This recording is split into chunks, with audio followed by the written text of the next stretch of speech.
Welcome back from the break, guys. Joining me in the studio today is Sabrine El Khodr, former director of Green Scarf Day and current director of Muslim Without Borders. Welcome to the show, Sabrine. Hi, it's great to be here. Thank you. Sabrine, I just wanted to, have a chat to you about activism in the Muslim community. Now, I know, mashallah, in, your very short, lifespan, like, as in you're young, I'm giving you a compliment, don't worry. Mashallah, you've managed to squeeze so much in, and in terms of activism in the Muslim community. Now, I know activism in the Muslim community is actually one of the hardest, and we've got most activists kind of trying to pull their hair out a couple of months into it. In your experience, what are some obstacles you faced as a activist in our community? Look, I think Muslim youth generally have a strong sense of community. So we like to get out there, we like to get involved, and we like to make a difference. Some of the obstacles which I've faced, I think one of the main issues has been lack of effective leadership within the Muslim community, particularly amongst the older generation. I found that over the past 5 or 6 years, I've been involved in most of the major organisations within our community, and you feel that you need to make your own way, you need to learn your own lessons without necessarily getting the right mentorship or the right leadership from the people that should be giving you that their experiences. Yep. I'm not making a blanket assumption. Yeah. There are quite a few dynamic leaders out there that do focus on youth and do try to help youth develop their skills and leadership. But I think as a general rule, that's one major obstacle that I think the Muslim community faces that communities such as the Jewish community or the Christian community don't face. So that's definitely something which I think we need to work on as a community. No, I think I definitely agree with you, and I think another very related issue is that when there is leadership in the Muslim community, it's kind of like usually, I don't know how to phrase this, but kind of rigid, I think, in a sense, and not very flexible. So youth feel that every time they do have someone to report back to or account to that's from another older generation, they're kind of dealing with offense, and and that's kind of really counterproductive to their efforts, because at times they can be not supportive of innovative practices, because this is the way we've done it, it's worked, why I want to change things if it's not broken.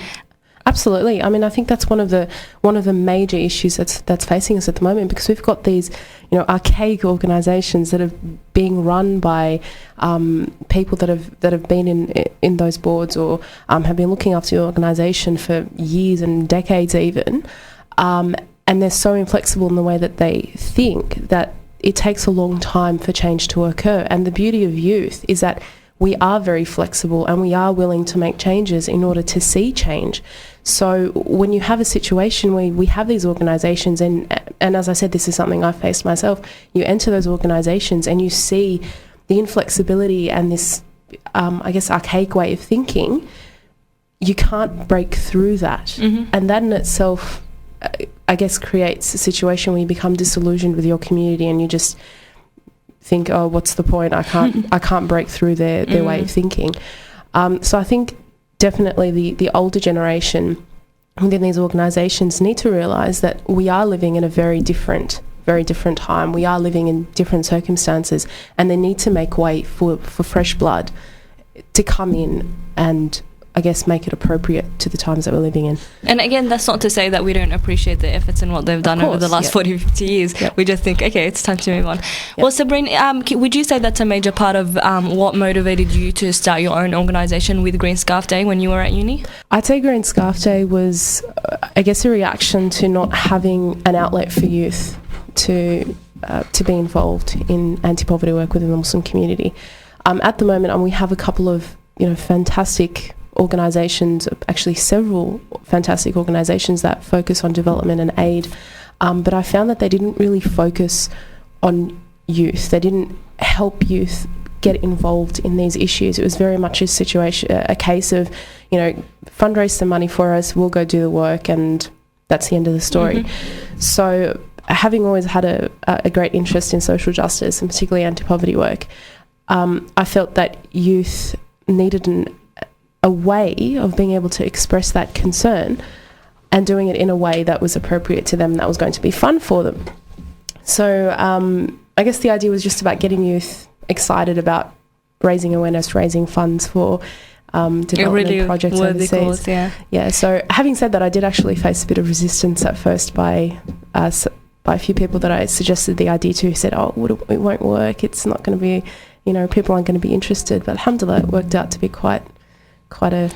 And movement. Green Scarf Day is primarily a youth organisation, and it runs in most campuses at the moment by youth and for youth. Yep. So do you feel like working with this very youth-based organisation and working with traditional organisations that have that, elders you need to report back to, did you like working there feel different? Like, did you feel like, for example, your creative talents weren't, kind of constrained, that you felt like you just, you could think things and then the next day go into action them without feeling, oh my God, what's the reaction going to be? Yeah, definitely. I mean, a Green Scarf Day is, as you said, it's by youth, for youth. So our project, for the last couple of years, we've been raising funds for education-based projects, and going into the idea that I guess Green Scarf Day, the idea is that we want to not just provide band-aid solutions to poverty, we want to actually build projects that will impact local communities in the long term. So we see education as a way of doing that. And one of the primary concerns for me over the years has not just been about raising money for these projects, but there's only so much change that you can make through, $15,000, $20,000 that we generally raise on average. I guess the greater impact that I was looking for was changes that we'd see within the youth being a part of Green Scarf Day, and those changes were using their skills to raise awareness and to raise the money for the programs that we were running. Being able to develop their abilities by being involved in a program that they could control, that they could change themselves without having to report back to the elders in other organisations. They were completely in control of their own project, and that I think is what has attracted a lot of people to it, where they could freely express themselves within a context that was, I guess, freely like very fertile for their creative talents to germinate. Sabrine, can you tell us, in your experience then, what did these youth actually achieve?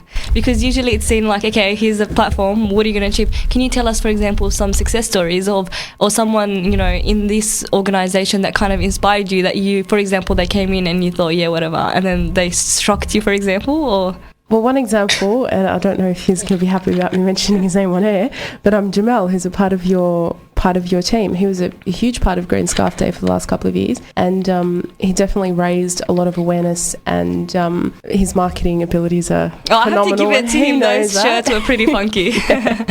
So I guess that's one example, and he's gone on to do bigger and better things now.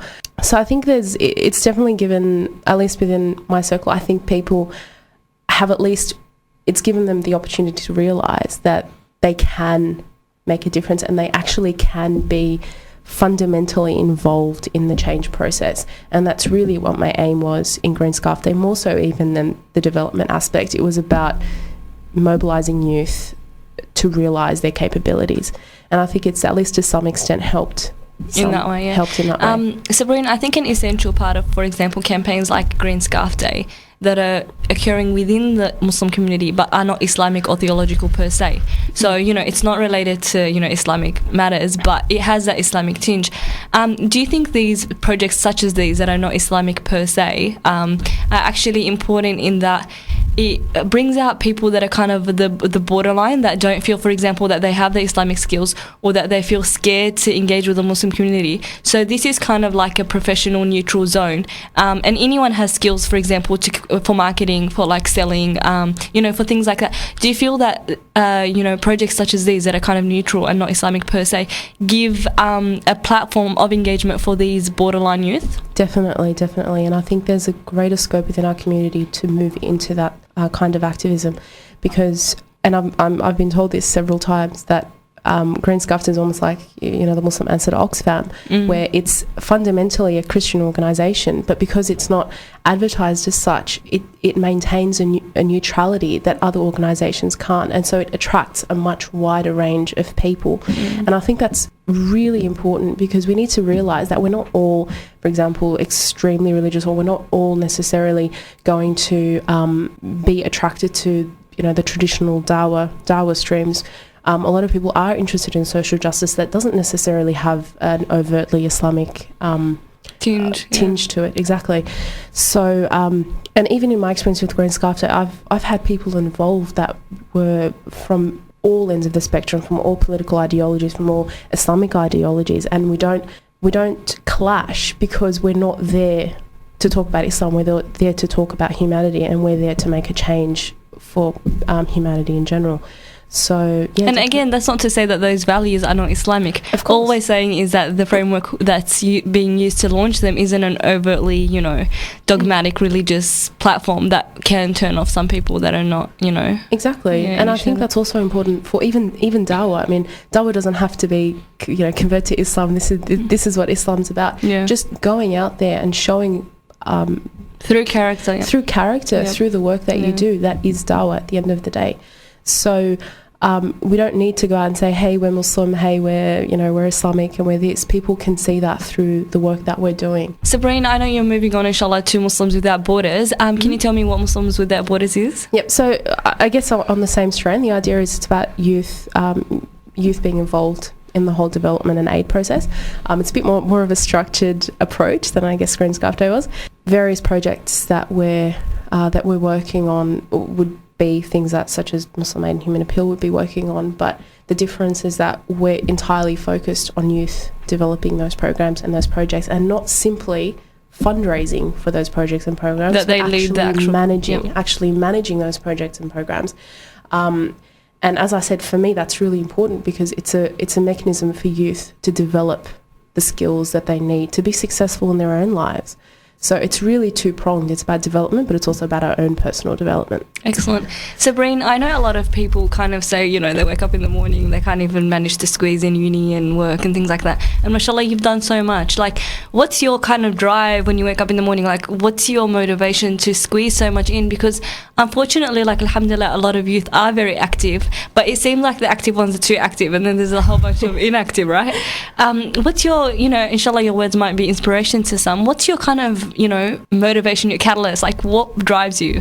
I guess you wake up every morning and you see the news and you watch the YouTube videos of all these atrocities happening around the world and just the general, hardships and suffering that you see. And how can you not do something? That's really the question. How can you wake up and not do something about it? How can you just go to school, go to uni, go to work, come home, watch TV and go to sleep? How can you find meaning if you're not giving back to the society that's bred you? So I think for me, as I said, and also just from my own personal background, I have a general sense of responsibility towards society and humanity. And it's also been fostered by my Muslim background as well, that should be driving you to be wanting to help others. So in terms of how to do it, I mean, I'm working full-time at the moment and still managing to do other things as well. And I'm not saying it's definitely quite difficult, but if you can organise your time effectively, that's the best way to go about being as productive as you possibly can be. I think it's that sense of purpose makes you make the time for it. Once you're, something drives you, then you'll go to all odds to ensure that thing. Yeah. Well, Sabrine, thank you very much for joining us in the studio today. Sabrine, I know your words, inshallah, should have, motivated others. If they are interested in getting involved in some of your programs, whether it be Green Scarf Day or Muslims Without Borders, where should they go? So just for the Muslims Without Borders website at the moment is www.mwbrelief.org.au. If you just go to the contact section, there'll be some emails that you can contact us on. I've got a number of exciting projects coming up, one of which is actually going to be an international volunteer troop. So if you're interested in that, send us an email. So we need expressions of interest to see whether it will get off the ground or not. Yep. So just pop us an email and we'll give you something to do. Inshallah. We'll also post the link to the Facebook page for the Yfactor. And Sabrine, you're available on the Yfactor page if anyone asks more questions and stuff. All right. Jazakallah khair. Thank you again. Thank you very much for coming in today. Thanks.